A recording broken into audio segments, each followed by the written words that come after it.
saw the comment on Amazon about StainFree and how it could sometimes make the water cloudy.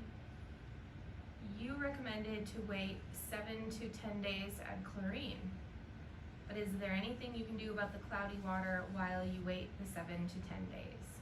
Disclaimer, I do not believe that was our answer. However, we have commented on StainFree on Amazon. So why would StainFree make the water cloudy? And while the stains are being lifted, what else should you do?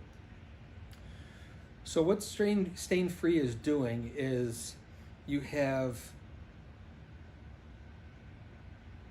metals and whatever materials coming out of solution and adhering to the surface of the pool.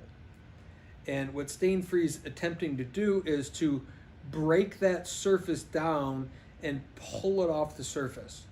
So the water tends to get cloudy for sure. I don't know that you should do anything initially. I think 7 to 10 days is probably extreme. I don't know that I would have ever said wait 7 or 10 days before you add chlorine or not.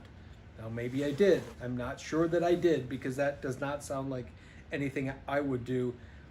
I would give it a couple of days. Let the StainFree work for a few days and then get back to adjusting pH, adjusting chlorine, even elevating the chlorine and dropping the pH a little bit, and get back to normal operation. What you might want to look at that point is then using water clarifiers and some other things to help clear the water up. But waiting 7 to 10 days to me seems extreme, and I don't think that you should do that.